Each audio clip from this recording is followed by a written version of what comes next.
It comes from a pretty extensive quantitative and qualitative book of research, and is designed to help provide a guide, provide principles of communication for everybody for redistrictors, for districtors to communicate effectively through the process. So that's what we hope to accomplish.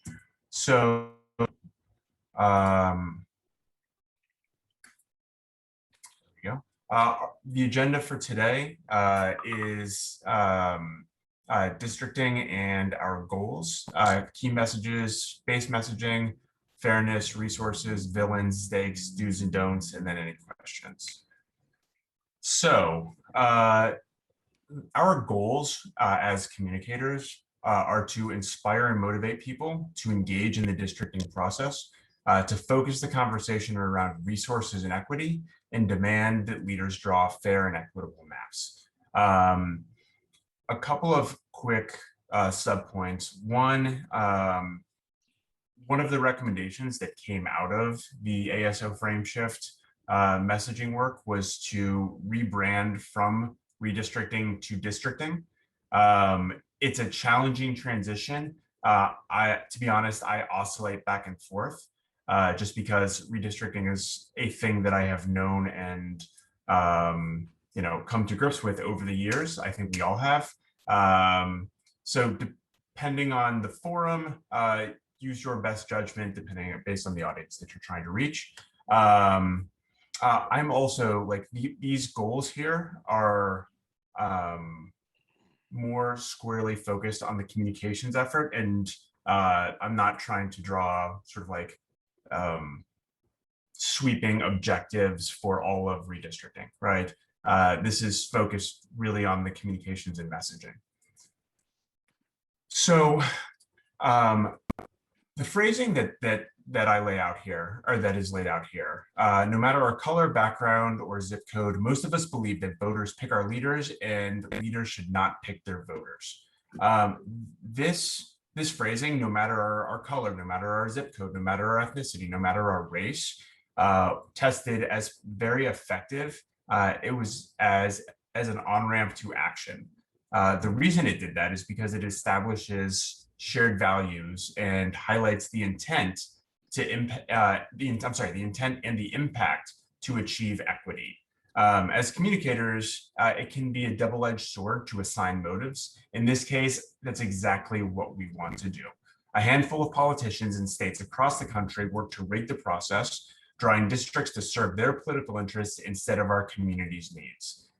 I won't continue to read, but this is sort of a call to action. And in the call to action, we work through why it's important that that people write letters to the editor, that they call their commissioners, that they call their state legislators, that they offer testimony, that they draft community maps.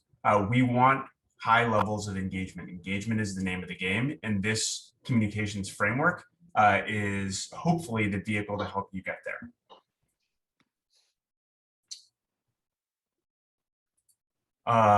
As I just said, this is our base. Our base are people who are politically active. Our base are people who care about equity, who care about breaking systemic racism. The opposition has been very successful, not necessarily just by persuading people that they have a better approach, but by removing community districting and by removing community from districting and confusing the process. So like, even if the public is on our side, it can then be a challenge for us to influence how it gets done because people are confused. They don't understand. They think it's a technical process rather than it being about keeping communities together, about funding for our schools, about fair representation. They try to remove the levers of accountability. They try to confuse our base, and they try to cast cynicism over the process. This should happen in private. We don't want that. We want robust transparency. We want robust accountability. That is what we are trying to do. That's how we believe that we will achieve fair and equitable maps.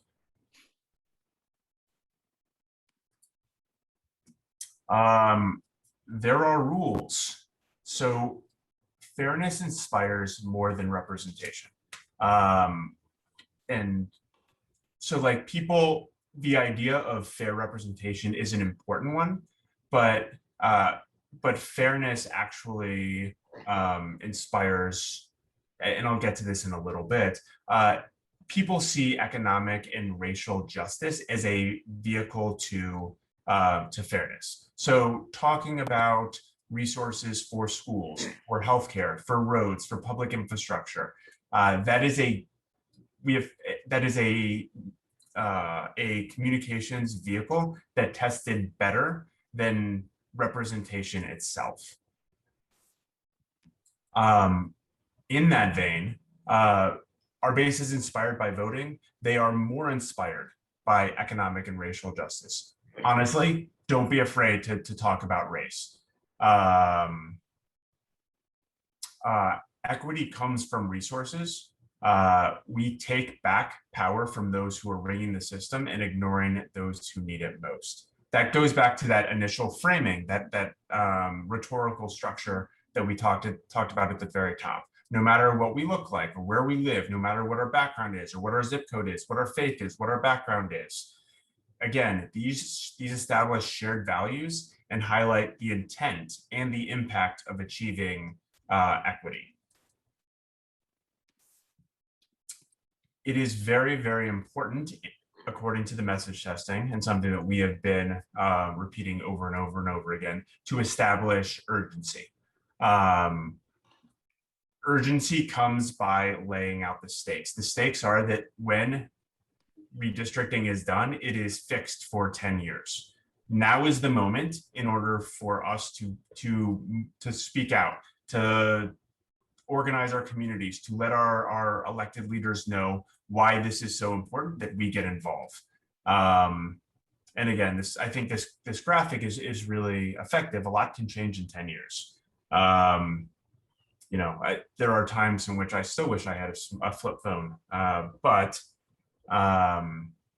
you can see the difference. I think this is very illustrative of what we of the direction that we want to go. And also, for what it's worth, this image, I think, is also an indicator of the type of creativity that we would encourage. Find creative ways of visualizing what change looks like and what the urgency is and what the impact is.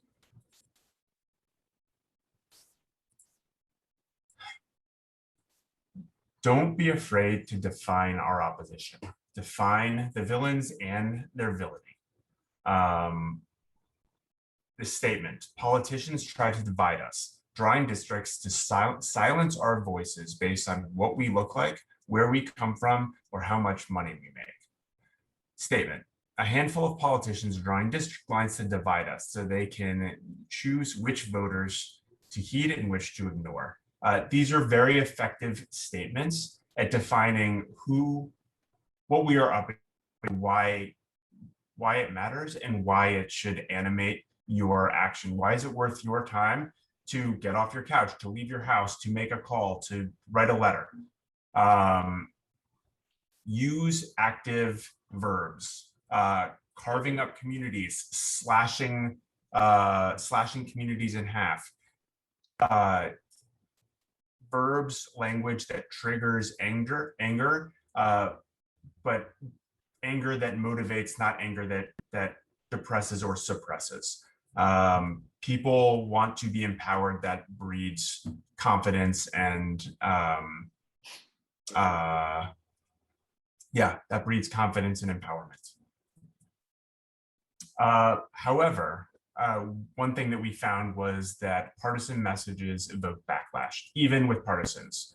The principles of equity and inclusion translate across the spectrum, and our message is most effective when we are true to its intent.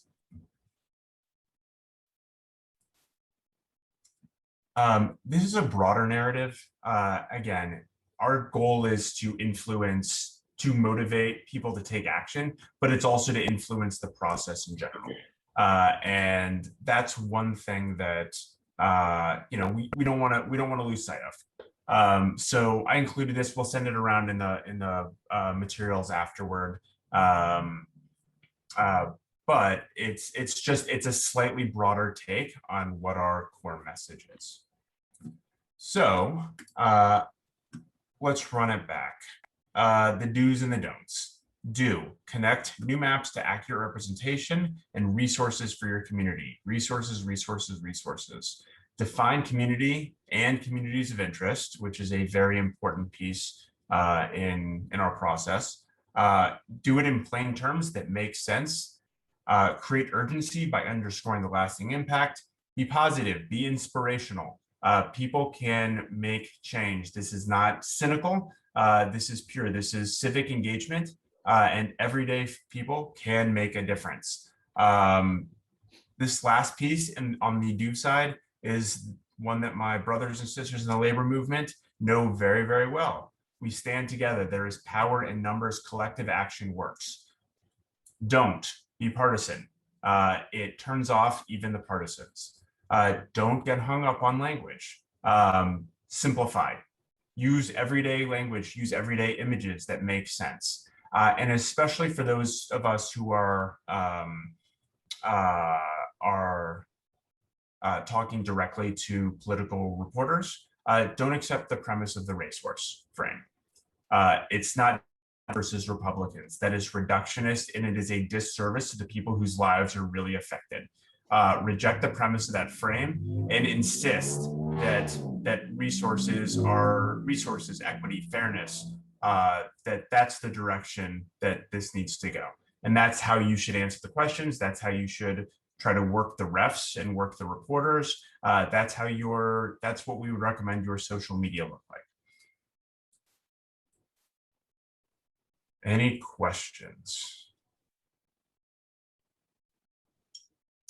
All right. With that, I'm going to pass the mic. David, you got everything you need?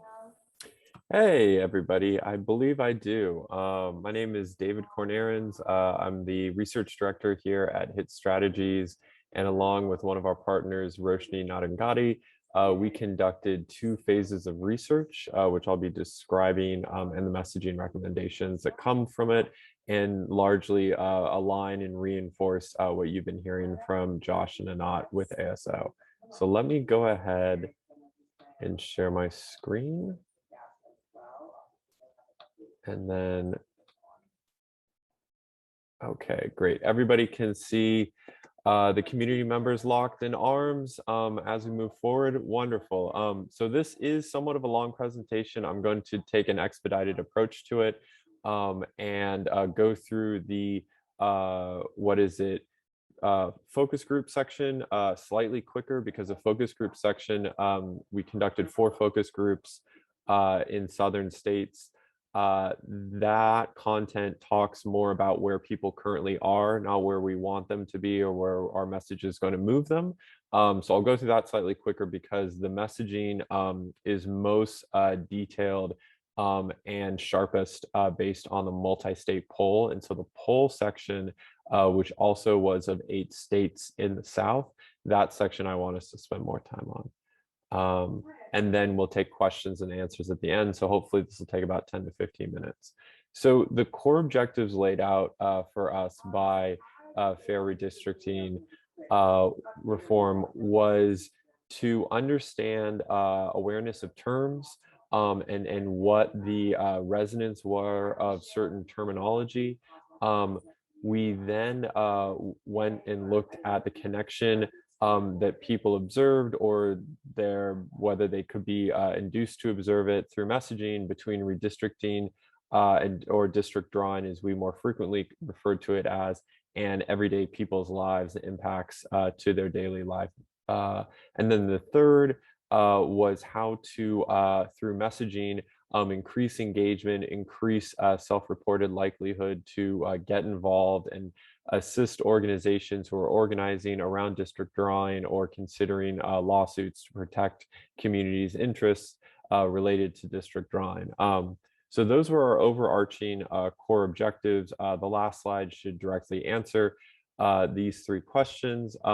The focus group findings, there's a lot of text on the slide, so I'm just going to focus on the orange bolded parts because, again, the focus groups focus or involved more of where people currently are, what is the status quo awareness, and had less useful findings on how we move people and what messages cause shifts in self-reported likelihood to become active around redistricting and district drawing.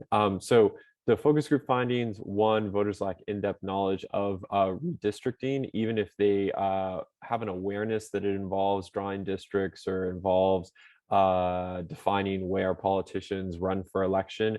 Anything beyond that, which may be secondhand knowledge to us and that we can intuit, even voters who vote in every election don't have that information. And so if we do get into very jargony terminology or very detailed discussions, we risk losing even some of the most dependable voters that are Democrats and independents by going into that detail. So relatedly, please keep the messaging high level and related to the resources and how district drawing impacts whether towns get the resources that they deserve and the equity around that.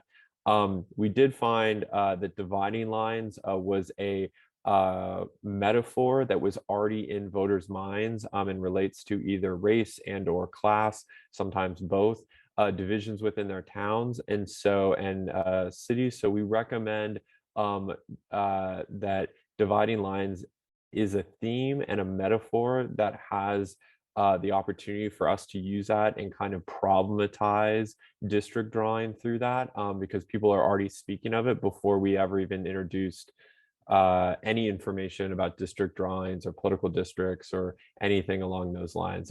That metaphor was already in people's minds and readily used to describe what's going on in their communities in terms of negative things. Alternative terms will take time and phased action to have resonance. We did test just saying, community mapping or community districting, what comes to mind, and the reaction was mixed at best. And so if we are intending to use those terms, it will take time and it will take phased actions to really increase the awareness in voters' minds because currently it's not quite there yet.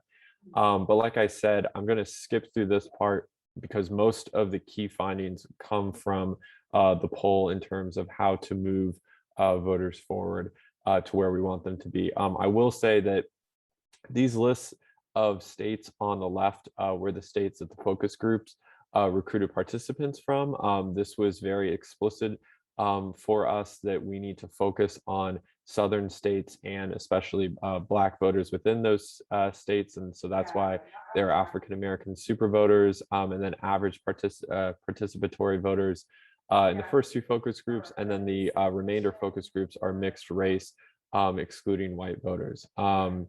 Again, lacking in-depth knowledge of redistricting. I think this slide is a good summary of the focus groups. There is a right amount of detail, and this dovetails with what ASO was mentioning. When we talk about how district drawing affects communities in terms of resources, in terms of representation, in terms of whether or not communities are divided or kept whole, that is the right amount of detail. When we start getting into the technical terminology, the political process that we may be very well versed in, but the average person is not, we really, really risk losing people, confusing people, sometimes having unexpectedly counterproductive conversations. So keeping the discussion high level and focused on resources and the duration of district drawing for the next 10 years and the impacts in everyday lives is where we need our messaging to be. So moving to the poll, we again focused on and had representative samples within each state across these 8 states: Texas, Virginia, North Carolina, Georgia, Alabama, Louisiana, Mississippi, and Florida. We conducted oversamples in certain states and then weighed back to the state's proportion so that we could talk about especially Black frequent voters with confidence. The survey was of what we described as frequent voters. You could think of it almost as consistent presidential election participating voters is a more detailed way to think of it. We didn't call it registered. It was not registered voter, to be clear. We didn't call it likely voter because that's more about projecting what will happen or not happen in the future. And these voters were specifically either modeled independents or modeled Democrats. So that was the survey population, and 250 interviews per state. As a base sample was 2,000 interviews across all 8 states, with, as I said, over over samples for specific either generations in certain states where we otherwise couldn't draw conclusions confidently on younger voters or about younger voters, and over samples of Black voters in Texas, Virginia, and Florida, which again were weighed down to be proportional and representative, but give us that confidence when looking at messaging recommendations amongst Black voters. So here is kind of how I'm going to skip through some of these slides to get to the messaging section, but here's how we split up regionally in some of the data and some of the documents. Let me get to the key findings. So again, focusing on resources and equity and the daily impacts that district drawing has is where we need to be with our messaging. Again, avoiding terms and discussion about the technical process or gerrymandering, things that turn people off are political jargon that we know well and use every day, terms that bring people in and make that connection to how it will affect their lives on a daily basis for the next 10 years is talking about redistricting. Again, we want to focus on positive potential outcomes in terms of our messaging. I think some of the messaging we talked about earlier in this call are examples that it may be good anchor points within our political circles. But for the average voters, and again, all this research was how do we get people active in organizations involving district drawing and advocating around district drawing? We need to show the path, and even some of the messaging you'll see in a moment refers to successes in 2020, the 2020 elections, as an example, a proof positive of those positive outcomes when we get active. And now we're getting active in a different way.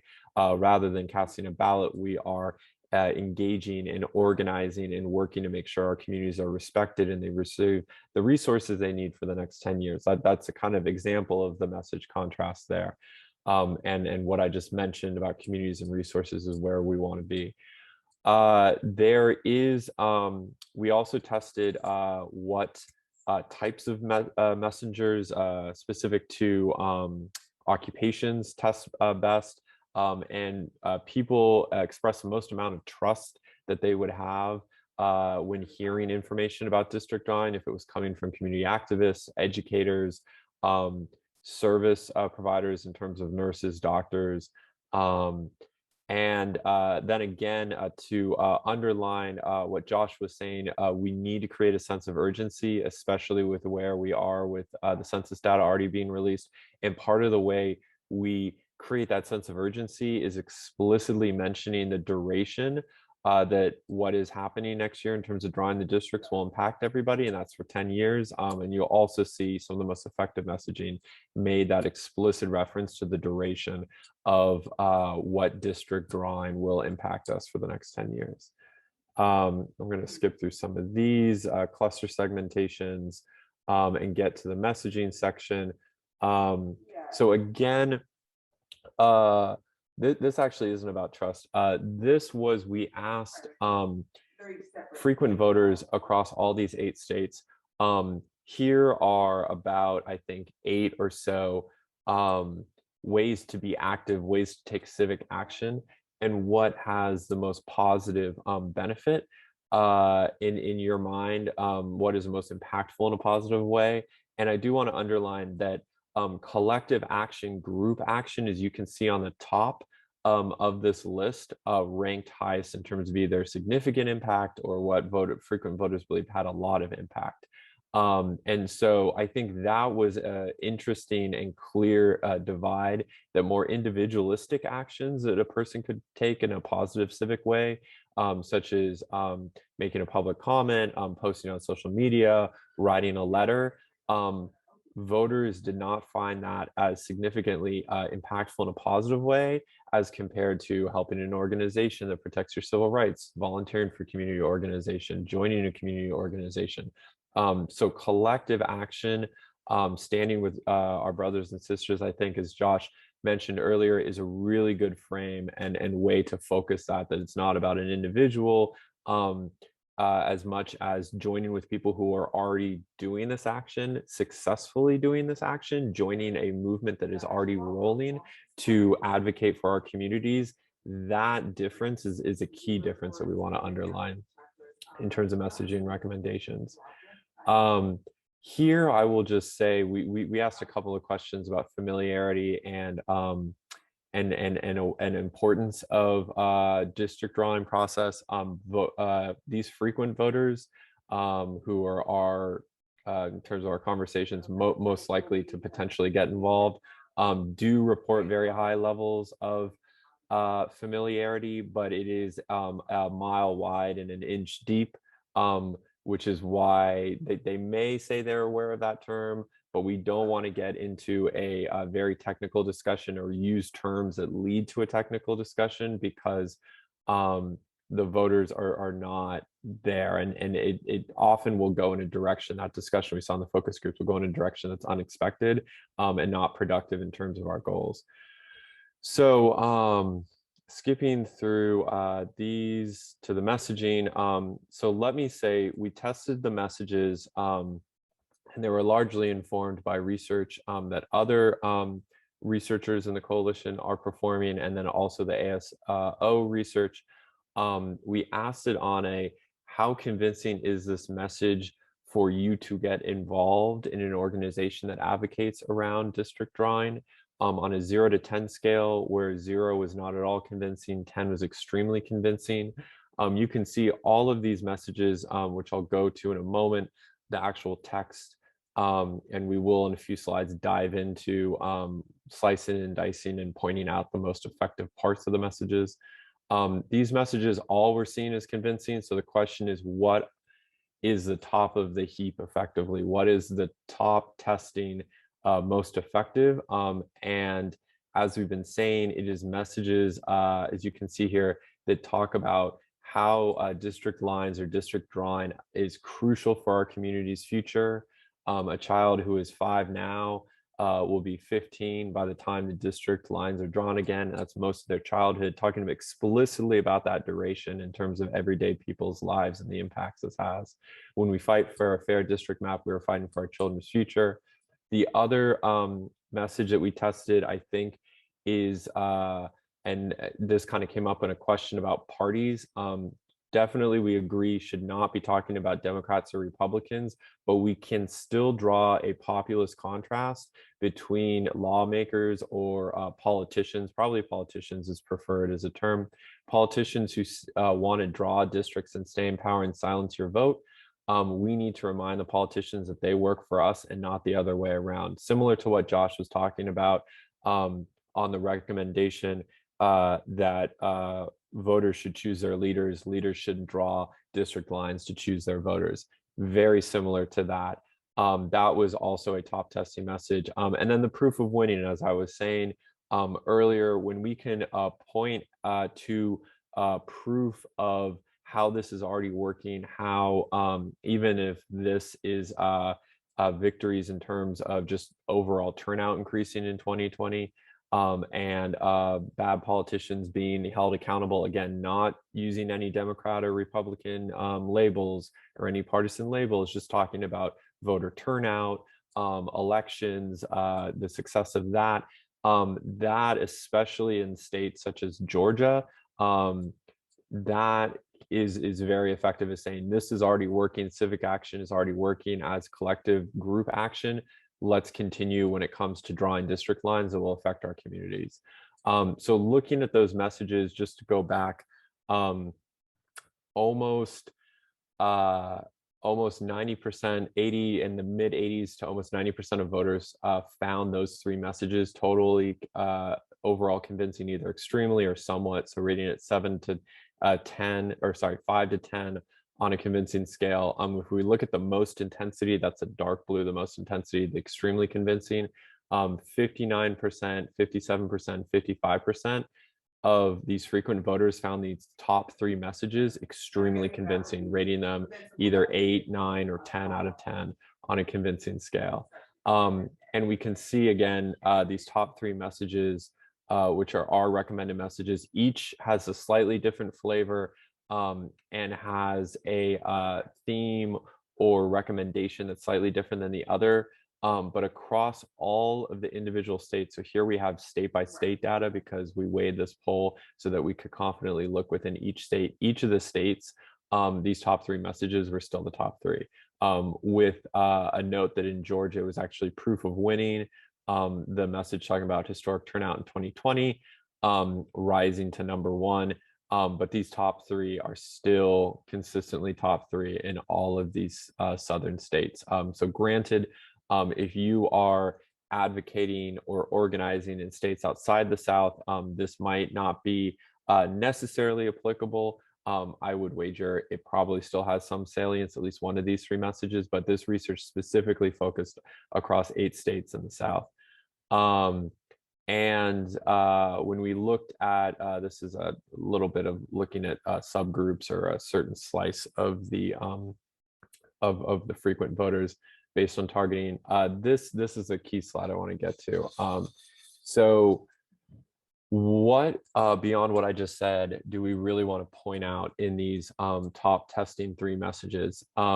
Again, I know we probably said this 20 or 30 times. It bears still repeating, specifically talking about the resources and equity in resources needing to be brought to communities and the connection between that and districts drawing related to who's voting for which lawmakers. Are communities united? Are communities divided on purpose so that lawmakers can choose their voters? That connection in talking about the end result being, are schools properly funded so children are prepared for a prosperous future? Are libraries centrally located? Are parks, well maintained and funded? Those everyday impacts. I mean, frankly, even we didn't mention it, but are potholes filled? You could even say that. And roads repaired in a timely manner. Connecting that to the duration is really important in saying this is not some automatic process that is happening behind the scenes. This will directly affect what happens in the next 10 years. And if you're a child now, a child will be an adult or almost an adult as a teenager by the next chance we have to draw the district lines. That explicit mention of the duration and human lifespan is very important. Mentioning the specific resources involved is very important, and the impact on whether or not communities receive those resources, if they're united or divided. The choose not chosen is more of a populist message. Again, I want to underline not mentioning party labels or any partisanship, but simply saying that voters should choose their lawmakers and who represents them, not the other way around.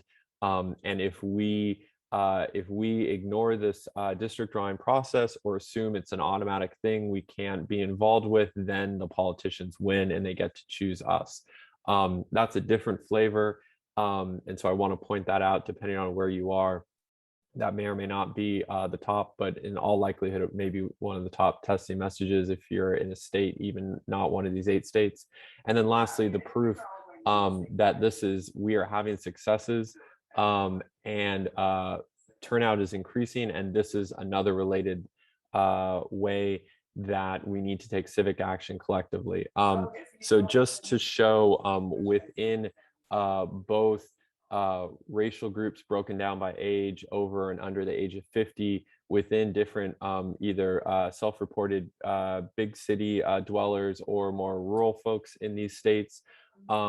These top 3 messages were the top. There was not a lot of variance at all across race or age or generational boundaries. These top 3 messages that I've been drilling into for the past 10 plus minutes were the top testing. So just very briefly, top testing as most trusted messengers when it comes to this information: firefighter, paramedic, medical professional, nonprofit leader, educator, community activist, and then it drops off. And then obviously a politician, we just put that in there as a test, most distrusted messenger. But also, believe it or not, people who are social media influencers, not necessarily great messengers, neither are athletes.